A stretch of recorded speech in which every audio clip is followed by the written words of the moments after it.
네, 오늘은 13강입니다. 13번째 시간입니다. 올려드리는 자료 출력하시고요. 옆에 놓고 같이 보시면 될 것 같습니다. 사건 하나 보겠습니다. 2020 타경 9900 땡땡 사건입니다. 인천광역시 부평구 이렇게 돼 있고 물건 종별은 다세대 빌라로 되어 있습니다. 대지권하고 건물 면적 나와 있고요. 감정가가 6,100만 원이죠. 그리고 최저가가 나와 있고 보증금이 얼마입니까? 입찰 보증금이 20%죠. 20%. 오른쪽에 입찰 진행 내용을 보세요.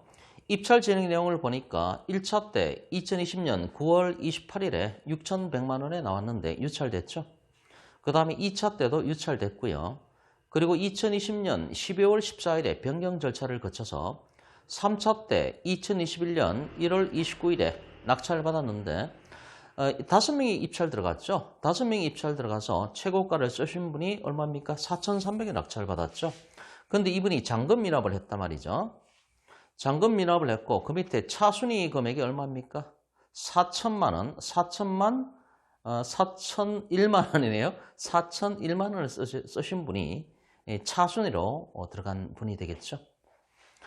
그리고 4차 때가 2021년 4월 달에 이제 4차로 물건이 다시 나왔습니다. 여기서 입찰 보증금이 20%로 되어 있는데 왜 20%인가를 잠깐 먼저 보면요.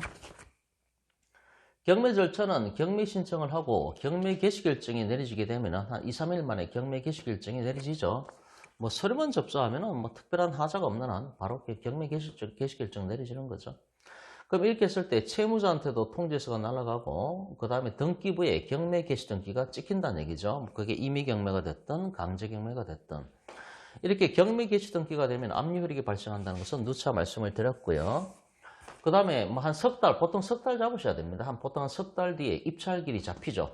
입찰길에 이제 가셔가지고 이제 배팅을 하셔야 되는데 이때 1등을 하신 분이 최고가 매수 신고인이 되는 거고요.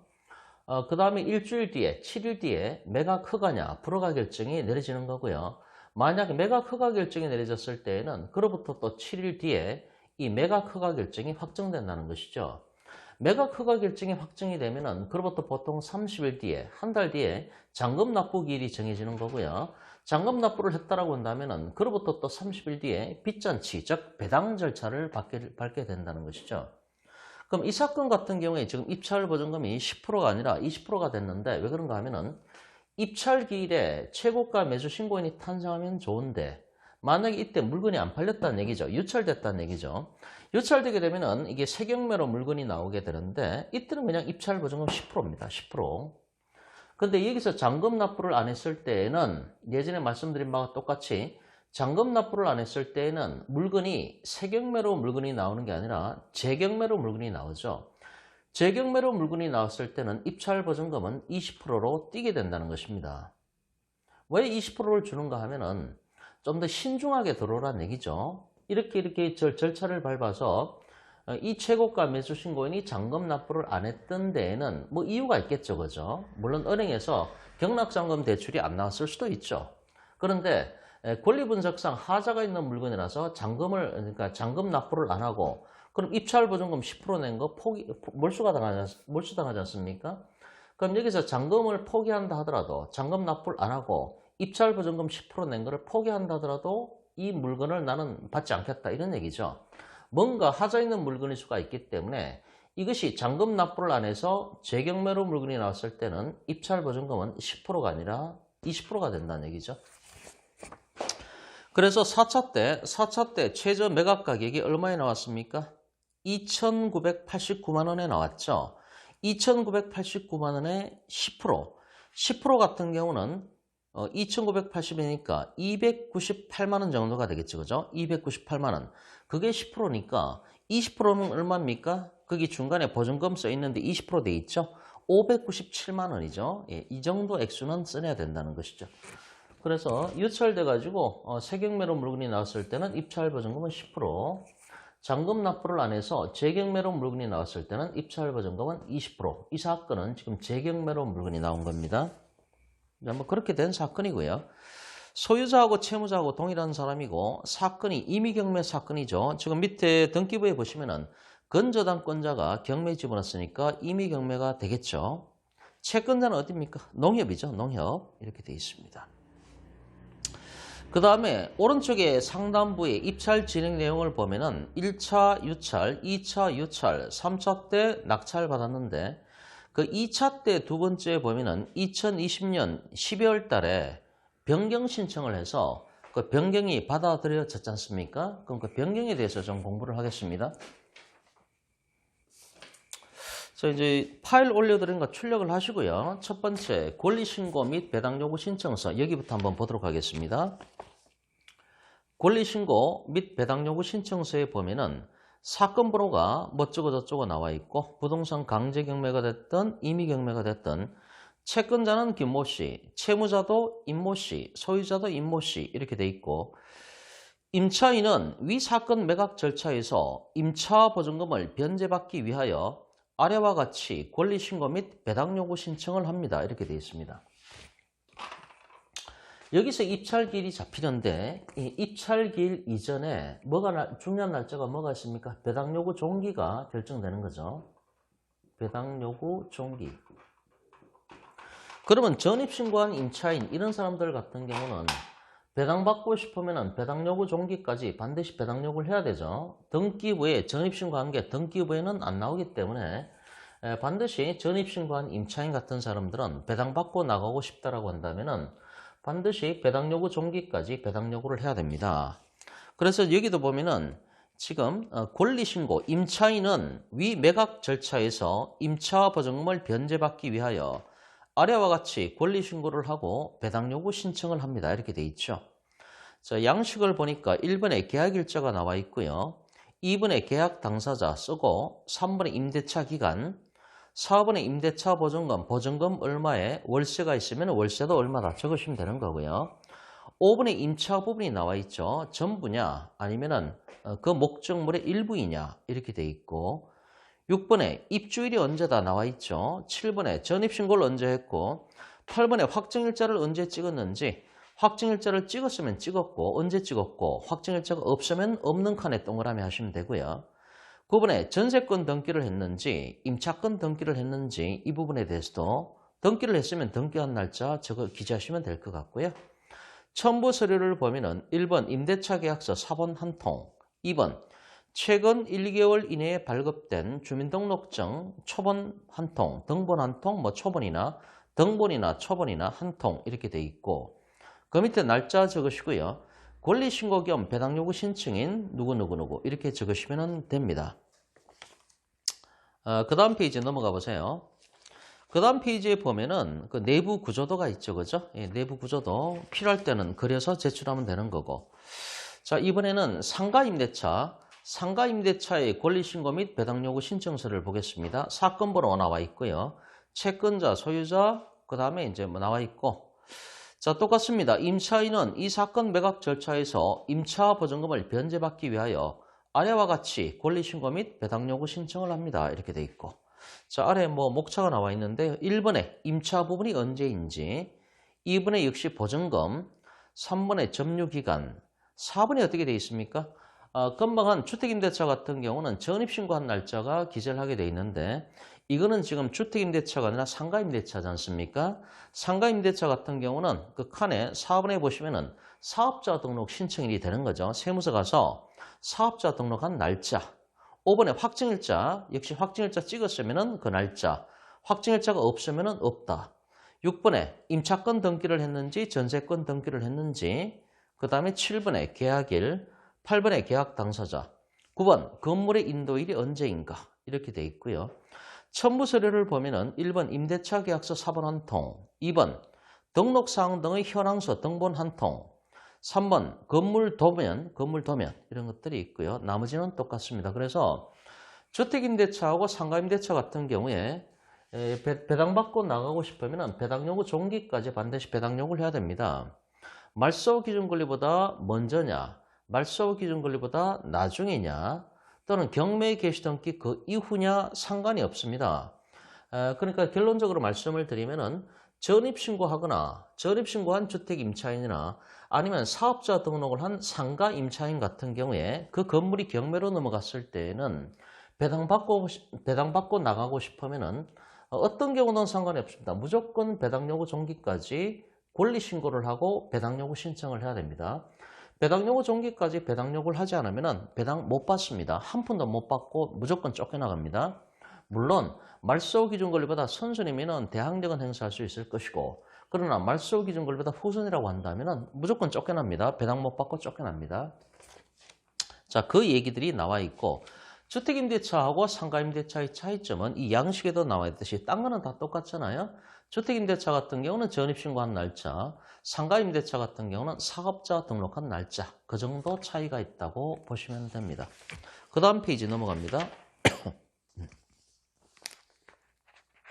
자, 배당요구 신청서라고 나와 있죠. 집행력 있는 정본에 의한 경우에는 뭐 이게 이제 판결인데, 판결에 의해서 배당요구 신청을 할 때 어떻게 될 건가, 이런 얘기입니다. 자, 사건 번호 나와 있고요. 채권자, 채무자 나와 있고, 배당요구 채권자는 위 사건의 매각 절차에서 아래 집행권한의 집행력 있는 정본에 기한 채권으로, 집행력 있는 정본이라는 게 쉽게 말해서 이제 확정판결서죠. 확정판결서에 기한 채권으로 배당요구를 합니다. 이렇게 돼 있고요. 아래 1번 집행권한의 표시, 채권자 누구, 채무자 누구 간의 서울중앙지방법원 2000 사건번호 나와 있고요. 대여금 청구 사건의 집행력 있는 판결 정본. 여기서 대여금 청구 사건이니까 돈 빌려줬는데 돈을 안 갚으니까 이제 이행소송을, 채무 이행소송을 제기를 했겠죠. 그래서 대여금 청구 사건의 그 확정 판결이 나왔으니까 확정 판결을 배당요구 신청을 할 때 그 증거 자료로 제출했다, 이런 얘기입니다. 1번 청구 금액 얼마 나와 있고, 이게 이제 액수가 나와 있고, 위 원금에 대한 2005년 몇 월부터 몇 월까지의 연 6푼의 비율에 의한 지연소래금 같이 들어간다는 얘기죠. 자, 첨부 서류 쭉 나와 있고요. 참고해서 보시면 되고요. 그 다음 페이지에 나오는 게 교부금 청구서인데, 여기서 교부금이라고 하는 것은 세무서에서 청구하는 거라고 보시면 됩니다. 그러니까 배당요구 종기까지 배당을 받고 나가고 싶은 사람은, 세입자들 같은 경우는 전입신고나 사업자 등록을 한 세입자들 같은 경우는 배당요구 종기까지 배당요구를 해야 됩니다. 그런데 국세청이라든가 세무서 같은 경우는 배당요구 종기까지 배당요구를 해야 되는데, 그 배당요구 하는 거를 다른 말로 해서 교부청구라고 얘기를 하는 것이죠. 그래서 배당요구 종기까지 권리신고를 하고 배당 신청을 하게 되는데, 이것이 세무서, 국가에서 세무서에서 배당요구 종기까지 배당요구를 했는데, 이 배당요구란 말이 다른 말로 교부청구라고 얘기를 하는 거죠. 교부청구. 똑같은 뜻입니다. 배당 신청을 하는 건데, 배당 신청한다는 것을 세무서에서는 교부청구한다고 얘기를 하는 거죠. 그 교부금 청구서를 보면요, 자, 양식이 나와 있는데, 자, 세관 이렇게 돼 있고, 사건 번호 돼 있고, 수신 서울지방법원. 그러니까 국가 입장이니까 세무서에서 서울지방법원으로 바로 교부금 청구서를 보내는 거죠. 역시 배당요구 종기까지 배당요구 또는 다른 말로 교부청구입니다. 교부청구를 해야 된다는 얘기입니다. 참조, 경매 일개 이렇게 돼 있고요. 체납자가 누구냐 나와 있죠. 주소 또는 거소, 대치동 몇 번지 이렇게 돼 있고, 성명 나와 있고요. 교부청구 금액이 얼마입니까? 금 얼마 이렇게 나와 있죠. 경매 물건 나와 있고요. 체납액 명세서가 나와 있는데, 자, 이제 칸을 보세요. 재산세 몇 년도에 재산세를 안 냈고 과세 번호 나와 있고요. 납기일이 몇 년도 이렇게 나와 있죠. 본세가 얼마고 가성금이 붙었죠, 그죠? 그래서 합계 얼마를 지금 연체하고 있다는 얘기죠. 자, 물건지는 이건 당해세죠. 재산세는 당해세니까요. 그 다음에 종합토지세가 나와 있는데, 역시 이제 연도 과세 번호, 그 다음에 납기일이 언제인데, 본세가 얼마고 가산금이 얼마다, 합계가 얼마다 이렇게 돼 있고, 이것도 당해세다 이렇게 돼 있습니다. 맨 밑에 보세요. 박스 밑에 지방세법 26조, 동법 31조의 사유로 인하여 위 금액을 교부코자 국세징수법 제56조의 규정에 의해서 청구합니다. 이렇게 돼 있고, 몇 년도 구청장 이렇게 나와 있죠. 그래서 배당요구 종기까지 세입자들 같은 경우는 권리신고를 하고 배당요구를 해야 됩니다. 이 날짜 놓치면 안 됩니다. 못 받습니다. 그렇게 되면은 반드시 이 날짜 전에, 그러니까 배당요구 종기일까지는 괜찮습니다. 배당요구 종기일까지는 괜찮습니다. 그 날짜까지 반드시 배당요구를 해야 되는데, 세무서에서 세금을 갖고 배당을 받고 싶으면은 역시 배당 요구 종기까지 배당 신청을 해야 되는데 그거를 배당 신청이라는 말로 표현하는 게 아니라 국가에서 할 때는 교부청구란 말을 쓴다는 얘기죠. 의미는 똑같은 겁니다. 그런데 교부청구란 얘기를 한다는 얘기죠. 자, 그 다음 페이지를 보겠습니다. 역시 이제 배당 요구 신청이라고 나와 있죠. 이렇게 참고하시고요. 그 다음 페이지 봅니다. 채권 계산서가 나와 있죠. 채권 계산서 사건번호 보시고요. 채권자 나와 있죠. 채무자 나와 있고 그 다음에 이제 얼마냐라고 하는 게 나와 있죠. 그죠? 채권 계산서. 자, 그 밑에 보세요. 이는 귀원의 사건번호 나와 있고요.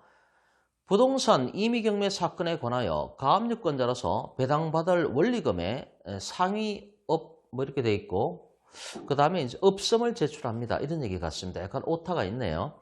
지금 이거는 이제 가압류권자가 제출한 거죠. 그죠? 예. 가압류권자가 채권 계산서를 제출한 겁니다. 나는 얼마를 받을 권리가 있다라고 하는 채권 계산서를 제출한 것입니다. 원금이 얼마, 그 다음에 이자가 얼마 붙었고요. 몇 년도까지 이자를 산출했다. 그렇게 돼 있고 합계가 얼마가 나와 있고요. 첨부 서류, 채권 서류 한부 이렇게 돼 있고요. 자, 밑에 배당 요구 채권자가 주식회사 뭐 땡땡 이렇게 되어 있습니다. 그 다음에 주소 나와 있고요. 자, 채권 계산서 양식은 이렇게 되어 있습니다. 자, 그 다음 페이지를 봅니다. 채권 신고서인데 이거는 이제 담보가등기권자죠. 담보가등기 앞 시간에 많이 공부를 했지만은 다시 한번 보면요. 사건 번호가 나와 있고 채권자가 있고 채무자가 있습니다. 위 사건에 관하여 채권 신고인인 담보가등기 권리자는 다음 채권 표시에 금전 채권을 담보하기 위하여 채무자 소유의 별지 목록 기재 부동산에 관하여 아래와 같이 가등기를 마쳤는 바 담보가등기를 친 거죠. 채무자는 이번 타 채권자로부터 사건 번호 나와 있고 부동산 강제경매 사건으로 강제경매 집행을 받았기 때문에 매각 대금에 대하여 우선 변제를 받고자 가등기 담보 등에 관한 법률 16조 1항에 의하여 채권 신고를 합니다. 앞 시간에서 가당법 16조도 저희가 검토를 했었죠. 자, 채권의 표시 보면은 금액 얼마, 상환기일이 언제까지, 그 다음에 세 번째 이자율이 연 몇 프로, 지급시기가 얼마고, 지급시기가 언제이고, 4번의 지연배상, 위 금원을 상환기일에 지급하지 아니한 때 또는 기한의 이익을 상실한 때에는 상환해야 할 금액에 대하여 연 몇 프로의 지연배상금을 지급한다. 이렇게 돼 있고요. 그 아래 보시면 1번. 자, 가등기 종류는 뭡니까? 소유권 이전 담보가등기, 소유권 이전 담보가등기. 2번 가등기 내용. 1번 원인이 뭡니까? 몇 년 몇 월 달에 대물 반환 예약을 했다는 얘기죠. 2번 관할, 3번 접수일자, 4번 접수번호, 3번 채권 액수, 원금 이자, 그 다음에 지연이자, 합계금 이렇게 돼 있고 연도 나오고요. 밑에 채권 신고인 이렇게 돼 있죠. 그래서 담보가등기권자가 채권 신고서를 제출할 때 이런 양식을 취하게 된다는 얘기죠.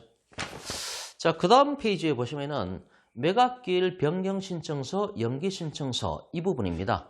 아까 처음 했던 그 사건과 관련해서 아까 처음에 경매정보제를 보면은 2차 때죠. 2차 때 보면은 2020년 12월 14일에 변경 신청을 해서 그 변경이 받아들여졌다는 얘기인데 그 변경 신청을 할 때 쓰는 양식이 바로 이 양식이 되는 겁니다. 매각기일 변경 신청서나 연기 신청서가 되는 건데 자, 사건 번호가 나와 있고요. 그 다음에 채권자, 채무자 이렇게 돼 있고 매각기일 변경이나 연기신청서 같은 경우는 이 입찰기일이 다른 말로 매각기일 같은 겁니다. 같은 거. 입찰기일, 매각기일 같은 말입니다. 이 날짜를 좀 딜레이 시켜달라는 거죠. 뭐 어떤 이유가 있겠죠. 그죠? 예. 그래서 채권자, 채무자가 나오고 위 사건에 관하여 뭐쩌고 저쩌고 매각기일이 지정되었음을 통지받았는 바 어떠한 사정이 있기 때문에 어떤 사정으로 인하여 그 변경이나 연기를 요청하오니 조치하여 주시기 바랍니다. 이렇게 돼 있죠. 그죠? 예, 그래서 이 매각기일이 이제 잡혔을 때 법원에서 통지서가 날아갈 거 아닙니까? 언제 입찰기일, 매각기일이 잡혔다라고 이제 통지서가 날아가죠. 그럼 거기에 대해서 이제 이해관계 있는 사람들은 이 매각기일 또는 입찰기일을 좀 딜레이 시켜달라, 한 달 뒤로 미뤄달라 이런 신청을 할 텐데 그 이유는 뭐 다양합니다. 여러 가지 이유가 있을 수가 있는데 그걸 딜레이 시켜달라고 연기신청서를 제출했을 때 이제 그 양식은 바로 이 양식이 되는 것입니다. 자, 마지막 페이지를 봅니다. 경매 절차 정지 신청서가 되는데 채권자, 채무자 나와 있고요. 봅니다. 위 당사자 간 귀원 사건번호 나와 있고 부동산 강제 경매 사건에 관하여 채무자 겸 소유자 누구누구는 고등법원으로부터 1심 판결에 대한 강제집행 정지 결정을 받았으므로 동결정 정보를 첨부하여 신청하니 경매 절차를 정지하여 주시기 바랍니다.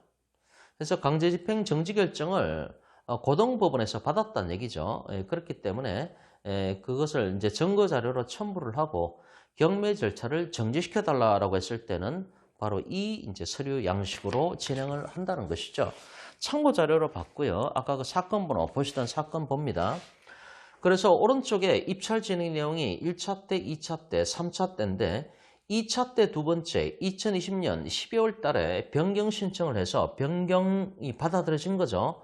변경 결정이 내려졌기 때문에 2020년 12월 14일에서 3차 때가 날짜가 지금 한 달 정도 또 딜레이가 됐죠. 그죠? 2021년 1월 달로 딜레이가 됐다. 이런 얘기입니다.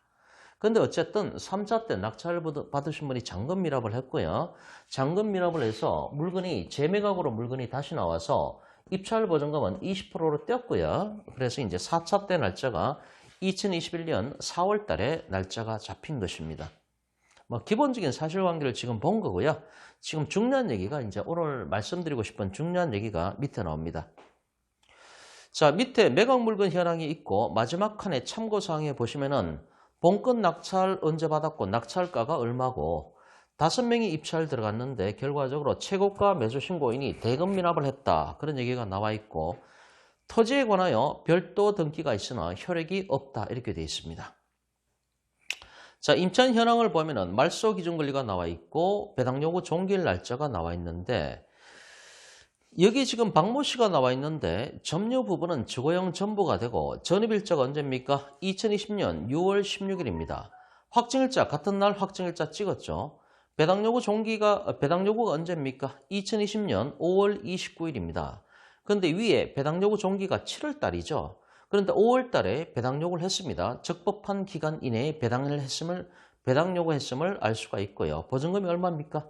2천만 원 정도가 되죠. 대항력이 있습니까? 없습니까? 대항력 없죠. 그 다음에 배당 예상 금액은 우선 배당금이 없다. 이렇게 돼 있고 기타란에 보면은 경매 등기 후 전입신고를 했다. 지금 이 부분이 지금 문제가 되는 겁니다. 경매 개시 등기 후에 전입신고를 했다는 것이죠. 자, 등기부 현황을 봅니다. 1번 소유권 이전, 김모 씨 소유권 취득이죠. 소유권 취득한 원인은 매매를 통해서 김모 씨가 2016년 8월 달에 소유권을 취득을 했고요. 등기부 2번을 보세요. 건저당 들어가 있죠. 2016년 8월 11일입니다. 그럼 이 소유권자인 김모 씨는 자기 명의로 소유권 이전 등기를 한 날, 같은 날 가가지고 바로 은행 가서 농협에 가서 대출을 받았습니다. 그래서 건저당이 설정돼 있고 이게 얼마입니까? 한 4천만 원 정도 대출 받았네요. 바로 이것이 말소 기준 등기가 되는 것이죠. 등기부 3번에 보면은 임의경매 집어넣었죠. 날짜가 언제입니까? 2020년 4월 24일입니다. 농협에서 임의경매 집어넣은 사건입니다. 지금 보자고 한 취지가 뭔가 하면요. 경매 개시 등기 들어간 날짜가 언제입니까? 경매 개시 등기 들어간 날짜가 2020년도 4월 24일에 경매 개시 등기가 됐죠. 경매 개시 등기가 되면은 압류 효력이 발생을 합니다. 이제 압류하고 가압류 관계에 대해서는 저번 회차에서는 제가 이제 70강 찍어 올려드린 거, 그 부분에 대해서는 그 강의 내용들은 뭐 기본적인 경매 이론들이 들어가 있는 거고요. 이번 회차에는 좀 깊이 들어간다고 말씀을 드렸기 때문에 시간이 되면은 이 압류의 처분 금지화하고 그 다음에 가압류가 들어갔을 때 그 처분 금지효에 대해서 대법원 판례를 하나하나씩 비교해 가면서 좀 분석을 할 겁니다. 나중에 이제 기회가 올 겁니다. 자, 경매 개시 결정에 대해서 경매 개시 등기가 된 날짜가 2020년 4월 24일에 경매 개시 등기가 됐다는 얘기죠. 그런데 문제는 이 박모 씨라고 하는 이 세입자가 전입신고를 언제 했습니까? 전입신고를 늦게 했잖아요. 지금 늦게. 여기서 2020년 6월 달에 2020년 6월 달에 여기서 세입자가 전입신고하고 같은 날 지금 확정일자 찍었죠? 예, 같은 날 6월 16일에 확정일자를 찍었다는 얘기죠. 이랬을 때 이게 이제 권리 분석이 어떻게 되냐 이런 얘기죠. 그 부분을 말씀드리려고 이 사건을 선택을 한 거고요.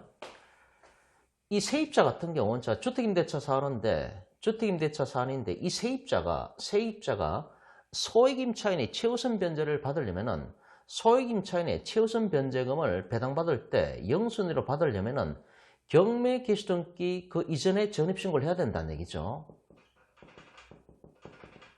반드시 경매, 그게 임의 경매가 들어왔던 강제 경매가 들어왔던 등기부에 경매 개시등기가 들어오기 전에 전입신고를 하던 상가임대차 같은 경우는 사업자 등록을 해야 되죠. 주택임대차는 전입신고를 해야 되고 상가임대차는 사업자 등록을 해야만, 그러니까 경매 등기 들어오기 전에 전입신고나 사업자 등록을 해야만 주택임대차 보호법이나 상가임대차 보호법에서 보호받는 소액임차인의 최우선 변제금 보호를 받는다는 얘기죠.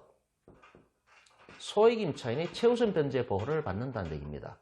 그런데 이 사건 같은 경우는 이 세입자가 경매 개시등기 그 이후에 아차 싶으니까 이제 경매가 들어왔죠.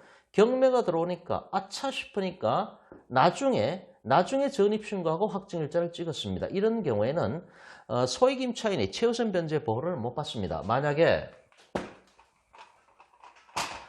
영세한 세입자 같은 경우는 또는 이제 보호받는 방안들이 어떤 것들이 있습니까? 첫 번째 보호받는 방안이 말소 기준 권리보다 먼저 전입신고를 하거나 사업자 등록을 했다면은 조인법이나 상인법에 의해서 대항력 행사할 수가 있죠. 그런데 이 전제 조건은 말소 기준 권리보다 먼저 들어가야 됩니다. 먼저 전입신고를 해야 된다는 얘기죠. 첫 번째 대항력 따져봐야 되고, 두 번째는 뭡니까? 배당을 들어갔을 때 소액임차인의 최우선 변제 보호를 받을 수가 있는가, 이걸 따져야 되는데, 주택임대차 보호법이나 상가임대차 보호법에 나오듯이 소액임차인의 최우선 변제 보호를 받으려면은 경매 개시등기 들어오기 전에 그 전에 전입신고를 하던 그 전에 사업자 등록을 반드시 해야 됩니다. 어쨌든 이게 두 번째 논점이 되고, 세 번째 전입신고를 하고 확정일자 찍었을 때, 전입신고하고 확정일자 찍었을 때에는 여기서는 우선 변제권 싸움에 들어갈 수가 있는데 이걸 따져봐야 된다는 얘기죠. 그럼 이 사건 같은 경우는 말소 기준 권리가 2016년 8월 달에 농협이 되는데, 지금 이 세입자가 박모 씨가 전입신고한 게 2016년 6월 달이죠. 2016년 6월 달이네요. 그러니까 대항력은 행사할 수가 있다고 봐야 됩니다. 정리해보면 이렇게 되는 거죠. 등기부를 보면은 등기부 1번에 소유권을 갖고 있는 사람이 김모 씨가 됩니다. 김모 씨. 사건 순서대로 보는 겁니다. 두 번째, 건저당이 들어왔죠. 2번 건저당. 건저당을 농협에서 들어왔는데 이 날짜가 언젠가 하면은 2016년 8월 11일이 되는 겁니다. 세 번째가 경매가 들어왔죠. 경매 들어온 날짜가 임의 경매가 들어왔는데요. 이 건저당 권자인 농협이 임의 경매 신청을 한 거죠. 임의 경매 들어온 날짜가 언젠가 하면은 2020년 4월 24일입니다. 자, 이렇게 정리가 되고요. 그 다음에 이제 세입자를 보세요. 박모 씨. 그 위에 임차인 내역이 나와 있는데, 박모 씨를 보면은 주거용 전부를 임차하고 있고, 전입신고를 언제 했습니까? 전입일자가 2020년 6월 달입니다. 그러면은 이 밑으로 내려가야 되겠네요. 네 번째, 세입자라고 표현하겠습니다. 그냥 세입자. 2020년 6월 16일에 이때 전입신고를 했습니다. 전입신고. 그 다음에 확정일자 받은 것도 똑같은 날짜에 확정일자를 받았다. 이런 얘기입니다. 이렇게 됩니다. 배당 요구는 뭐 적법한 기간 이내에 배당 요구를 신청을 했고요.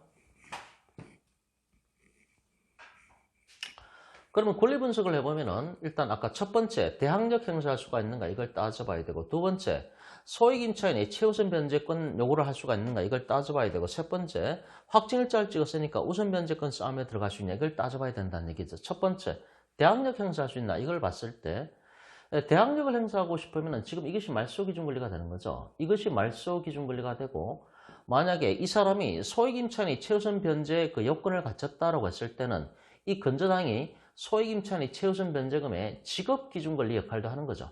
지금 이 근저당은 말소기준권리가 됨과 동시에 소액임차인의 최우선 변제금의 지급기준권리 두 가지 역할을 동시에 하고 있다는 것입니다.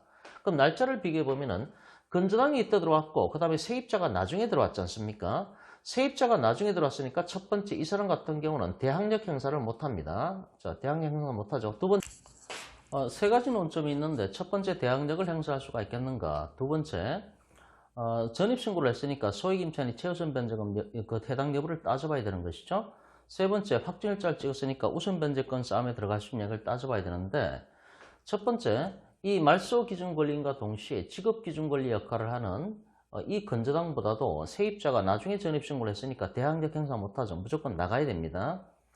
그 다음에 소액임차인이 최우선 변제금을 받고 나갈 수가 있는가? 배당표 짤 때 그걸 따져보니까 지금 소액임차인이 최우선 변제금의 보호를 받으려면은 경매 개시등기 그 전에 경매 개시등기가 들어오기 전에 주택임대차는 전입신고, 상가임대차는 사업자 등록을 해야 되는데 이 사건 같은 경우에 이 세입자 같은 경우는 경매 들어오고 나서 나중에 전입신고를 했거든요. 나중에 전입신고를 했기 때문에 소액임차인이 최우선 변제 보호를 못 받습니다. 그것도 하나 논점이 되는 거고. 세 번째, 그럼 이 영역이죠. 지금 경매 개시등기가 들어오고 그 이후에 전입신고하고 확정일자 찍었다는 얘기죠. 경매 개시등기 들어오고 나서 아차 싶으니까 그때 전입신고하고 확정일자 찍었다는 얘기죠. 이런 경우에 전입신고를 늦게 했으니까 소액임차인이 최우선 변제금 보호는 못 받는 건 명확하죠. 주택임대차보호법과 상가임대차보호법에 명문규정이 있으니까요. 그런데 경매 개시등기 이후에 어쨌든 전입신고를 했고 배당요구 종기 이전에 만약에 확정일자까지 찍었다면 다시 말해서 경매 개시등기 그 이후에 전입신고하고 확정일자 찍었는데 그 확정일자 찍은 게 배당요구 종기 이전에 확정일자까지 찍었다. 그러면은 이 영역에 있어서 전입신고를 하고 확정일자까지 찍었다는 얘기죠. 이 구간에. 그러면은 확정일자까지 찍었으니까 우선변제권 싸움에 들어갈 수가 있냐라고 하는 겁니다. 결론적으로 말씀드리면은 우선변제권 보호는 받는다는 얘기입니다. 배당표 짤 때. 그럼 배당표를 짜보면은 경매정보지를 보시면요. 지금 만약에 이제 배당표를 짜보면 이 사건은 뒤에는 별게 없고요. 뭐 간단한 사안입니다. 근저당하고 세입자 둘밖에 없죠. 그럼 따져보면은 배당표를 짤 때 소액임차인이 최우선 변제 보호는 못 받죠. 이 세입자가. 왜냐? 경매 개시등기 그 전에 전입신고를 해야 되는데 경매 개시등기 그 이후에 전입신고를 했으니까 소액임차인이 최우선 변제 보호는 못 받습니다. 두 번째, 우선 변제권 싸움에 들어가는데 여기서 순위가 매겨지죠. 1순위가 누굽니까? 근저당이 먼저 들어갔잖아요. 근저당이 배당을 다 받고 남는 게 있을 때 이 순위로 확정일자를 늦게 찍었잖아요. 그러니까 첫 번째 근저당이 우선이니까 이 근저당이 먼저 들어왔잖아요.